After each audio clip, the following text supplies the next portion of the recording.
بسم اللہ الرحمن الرحیم۔ حضرت ابراہیم علیہ السلام نے لوگوں کو مختصر مگر جامع الفاظ میں ان کو نصیحت بھی کی اور ملامت بھی کی، اور بتایا کہ جب یہ دیوتا نہ نفع پہنچا سکتے ہیں اور نہ نقصان، تو پھر یہ خدا اور معبود کیسے ہو سکتے ہیں؟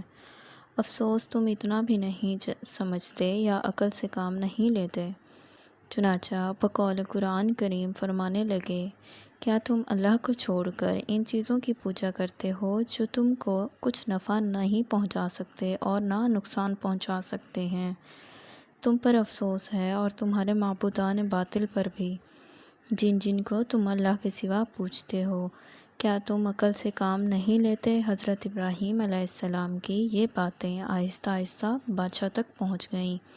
اس وقت کے بادشاہ کا لقب نمرود ہوتا تھا، اور یہ رعایا کے صرف بادشاہ ہی نہیں ہوتے تھے بلکہ خود کو رعایا کے رب اور مالک سمجھتے تھے، اور اس کی اسی طرح پرستش کی جاتی تھی جس طرح دیوتاؤں کی کرتے تھے، بلکہ اس سے بھی زیادہ پاس و ادب کے ساتھ پیش آتے تھے۔ چنانچہ جب نمرود کو معلوم ہوا کہ حضرت ابراہیم علیہ السلام نے بتوں کے ساتھ یہ معاملہ کیا ہے، تو آپے سے باہر ہو گیا اور سوچنے لگا کہ اس شخص کی پیغمبرانہ تبلیغ اور دعوت کی سرگرمیاں اگر جاری رہیں تو میری ربوبیت، ملوکیت اور الوہیت سے بھی سب رعایا کو منحرف اور برگزشتہ کر دے گا، اور اسی طرح باپ دادا کے مذہب کے ساتھ ساتھ میری یہ سلطنت بھی زوال میں آ جائے گی۔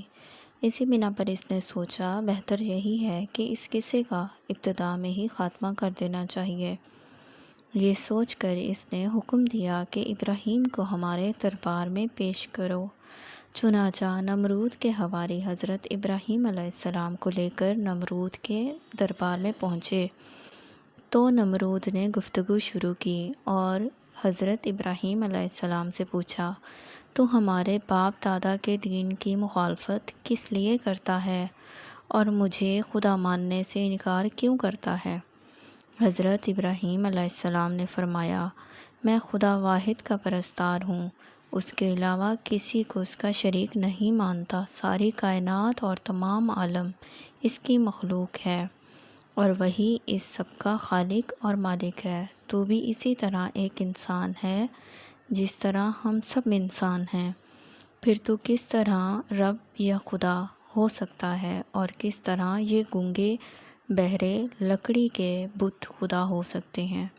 میں صحیح راہ پر ہوں اور تم سب غلط راستے پر ہو، اسی لیے میں تبلیغ حق کو کس طرح چھوڑ سکتا ہوں اور تمہارے باپ دادا کے خود ساختہ دین کو کیسے اختیار کر سکتا ہوں؟ نمرود نے حضرت ابراہیم علیہ السلام سے دریافت کیا، میرے علاوہ اگر تیرا کوئی ایسا خدا ہے تو اس کے وصف بیان کر جس کی قدرت میرے اندر نہ ہو۔ تب حضرت ابراہیم علیہ السلام نے فرمایا، میرا رب وہ ہے جس کے قبضے میں موت اور حیات ہے، وہی موت دیتا ہے، وہی زندگی بخشتا ہے۔ نمرود موت و حیات کی حقیقت سے ناآشنا کہنے لگا، اسی طرح موت و حیات میرے قبضے میں بھی ہے، اور یہ کہ اسی وقت ایک بے قصور شخص کے متعلق جلاد کو حکم دیا کہ اس کی گردن مار دو اور موت کی گھاٹ اتار دو۔ جلاد نے فوراً حکم کی تعمیل کر دی اور ایک قتل کی سزا یافتہ مجرم کو زندان سے بلا کر حکم دیا، جاؤ، ہم نے تمہاری جان بخشی۔ اور پھر حضرت ابراہیم علیہ السلام کی طرف متوجہ ہو کر کہنے لگا، دیکھا میں کس طرح زندگی بخشتا ہوں اور موت دیتا ہوں، پھر تیرے خدا کی خصوصیت کیا رہی؟ پھر حضرت ابراہیم علیہ السلام نے فرمایا، میں اس ہستی کو اللہ کہتا ہوں جو روزانہ مشرق سے سورج لاتا ہے اور مغرب کی جانب لے جاتا ہے، پس اگر تو بھی اسی طرح خدائی کا دعویٰ کرتا ہے تو اس کے خلاف سورج کو مغرب سے نکال اور مشرق میں غروب کر۔ یہ سن کر نمرود لاجواب ہو کر رہ گیا، اور اس کے پاس اس کے مقابلے میں مغالطہ کی گنجائش نہ رہی۔ اسی لیے حضرت ابراہیم علیہ السلام کی دلیل کا حاصل یہ تھا کہ میں ایک ایسی ہستی کو اللہ مانتا ہوں جس نے ساری کائنات اور اس کا نظام بنایا ہے، اور اس سے اس پورے نظام کو اپنی حکمت کے قانون سے ایسا مسخر کر دیا ہے کہ اس کی کوئی شے وقت مقرر سے پہلے اپنی جگہ سے ہٹ نہیں سکتی اور نہ ادھر ادھر ہو سکتی ہے۔ نمرود کے اس واقعے کو قرآن مجید میں اس طرح بیان کیا گیا ہے: کیا تو نے نہیں دیکھا اس شخص یعنی نمرود کا واقعہ جس کو اللہ تعالیٰ نے بادشاہت بخشی تھی؟ اس نے کس طرح ابراہیم سے اس کے پروردگار کے بارے میں مناظرہ کیا۔ جب کہا ابراہیم نے میرا پروردگار تو زندگی بخشتا ہے اور موت دیتا ہے، تو بادشاہ نے کہا کہ میں بھی زندگی بخشتا ہوں اور موت دیتا ہوں۔ پھر ابراہیم نے کہا بے شک اللہ سورج کو مشرق سے نکالتا ہے، تو اس کو مغرب سے نکال کر دکھا۔ پس وہ کافر مبہوت اور لاجواب ہو کر رہ گیا۔ اور اللہ ظلم کرنے والوں کو کامیاب نہیں کرتا۔ غرض حضرت ابراہیم نے سب سے پہلے اپنے والد آزر کو اسلام کی تلقین کا پیغام حق سنایا اور راہ مستقیم دکھائی۔ اس کے بعد عام لوگوں کے سامنے اس دعوت کو عام کیا، نرمی اور شیریں کلامی مگر مضبوط محکم اور روشن حجت اور دلیل کے ساتھ ان پر حق کو واضح کیا، اور سب سے آخر میں بادشاہ نمرود سے مناظرہ کیا اور اس پر روشن کر دیا کہ ربوبیت الوہیت کا حق صرف خدائے واحد کے لیے ہی سزاوار ہے، اور بڑے سے بڑا شہنشاہ بھی یہ حق نہیں رکھتا کہ وہ اس کی ہم عصری کا دعویٰ کرے، کیونکہ دنیا اس کی مخلوق ہے اور وجود اور عدم وجود کی قید و بند میں گرفتار نہیں۔ گر اس کے باوجود بادشاہ حضرت ابراہیم کا باپ آزر اور عام لوگ حضرت ابراہیم کے دلائل سے لاجواب تھے، تاہم ان میں سے کسی نے راہ مستقیم کو اختیار نہ کیا اور قبول حق سے منحرف ہی رہے، بلکہ بادشاہ سے لے کر رعایا تک سب نے متفقہ فیصلہ کر لیا کہ دیوتاؤں کی توہین اور باپ دادا کے دین کی مخالفت میں حضرت ابراہیم کو دہکتی آگ میں جلا دینا چاہیے۔ ایسے سخت مجرم کی سزا یہی ہو سکتی ہے، اور دیوتاؤں کی رسوائی کا انتقام اسی طرح لیا جا سکتا ہے۔ نمرود نے اپنی قوم کے فیصلے پر عمل درآمد کرنے کا فیصلہ کر لیا۔ ان حالات میں حضرت ابراہیم کی جدوجہد کا معاملہ ختم ہو گیا۔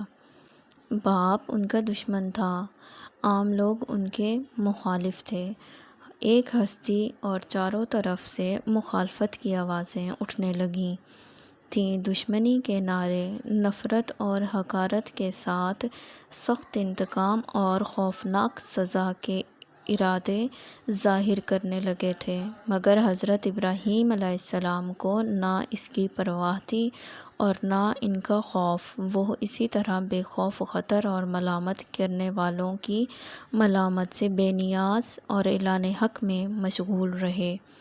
حضرت ابراہیم علیہ السلام کو اس وقت بھی ایک ایسا زبردست سہارا حاصل تھا جو تمام سہاروں کا سہارا اور تمام نصرتوں کا ناصر کہا جاتا تھا، اور وہ خدائے واحد کا سہارا تھا۔ ہوا یہ کہ نمرود اور قوم نے حضرت ابراہیم علیہ السلام کی سزا کے لیے ایک مخصوص جگہ بنائی اور اس میں کئی روز تک مسلسل آگ دہکائی گئی، حتیٰ کہ اس کے شعلوں سے قرب و جوار کی اشیاء تک جھلسنے لگیں۔ جب اس طرح بادشاہ اور قوم کو مکمل یقین ہو گیا کہ اب ابراہیم علیہ السلام کے اس سے بچ نکلنے کی کوئی صورت باقی نہ رہی، تب ایک گپھن میں حضرت ابراہیم علیہ السلام کو بٹھا کر دہکتی ہوئی آگ میں پھینک دیا۔ اس وقت آگ میں جلانے کی تاثیر بخشنے والے اللہ نے آگ کو حکم دیا کہ وہ ابراہیم پر اپنی سوزش کا اثر نہ کرے اور اس کے حق میں سلامتی کے ساتھ سرد ہو جائے۔ آگ اسی وقت حضرت ابراہیم کے لیے سلامتی والی بن گئی اور دشمن ان کو کسی قسم کا نقصان نہ پہنچا سکا۔ حضرت ابراہیم دہکتی آگ سے سالم و محفوظ دشمن کے نرغے سے نکل گئے۔ انبیاء کی نبوت کے ثبوت میں جو معجزات اللہ تعالیٰ ظاہر فرماتے ہیں ان سب کا حاصل یہی ہوتا ہے۔ اسی لیے اللہ تعالیٰ نے حضرت ابراہیم کے لیے جلائی جانے والی آگ کو حکم دیا کہ ٹھنڈی ہو جا، اور وہ ٹھنڈی ہو گئی۔ سارے فرشتے، زمین و آسمان کی مخلوق چیخ اٹھے تھے، یا رب آپ کے خلیل پر کیا گزر رہی ہے۔ خدا نے ان سب کو ابراہیم کی مدد کے لیے اجازت دے دی تو فرشتوں نے مدد کرنے کے لیے حضرت ابراہیم علیہ السلام سے دریافت کیا، تو حضرت ابراہیم نے جواب دیا، مجھے اللہ ہی کافی ہے، وہ میرا حال دیکھ رہا ہے۔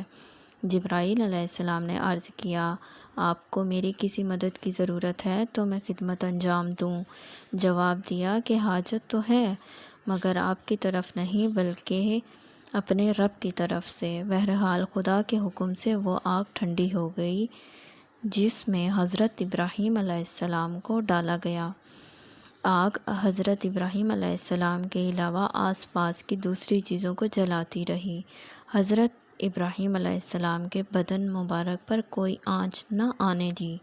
حضرت ابراہیم علیہ السلام اس آگ میں 7 روز تک رہے، اور وہ فرماتے تھے کہ مجھے عمر میں کبھی ایسی راحت نہیں ملی جتنی ان 7 دنوں میں ملی جب میں آگ میں رہا۔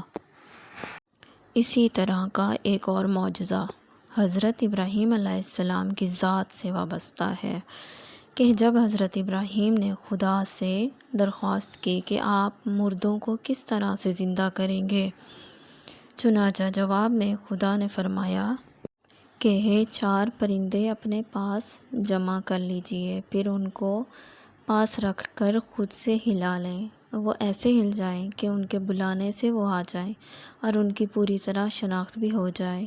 یہ شبہ نہ رہے کہ شاید کوئی دوسرا پرندہ آ گیا ہے۔ پھر چاروں کو ذبح کر کے ہڈیوں اور پروں سمیت ان کا گوشت قیمہ کر کے ان کے کئی حصے کر دیں، پھر ان کو بلائیں تو وہ اللہ تعالیٰ کی قدرت کاملہ سے زندہ ہو کر دوڑے دوڑے آپ کے پاس آ جائیں گے۔ چنانچہ حضرت ابراہیم علیہ السلام نے ایسا ہی کیا، اور پھر جب انہیں بلایا تو فوراً ہڈی سے ہڈی، پر سے پر، گوشت سے گوشت مل کر سب اصلی حالت صورت میں زندہ ہو کر دوڑتے ہوئے حضرت ابراہیم کے پاس آ گئے۔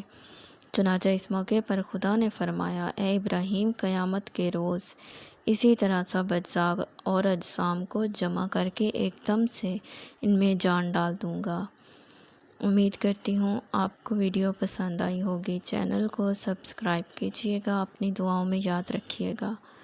اللہ حافظ۔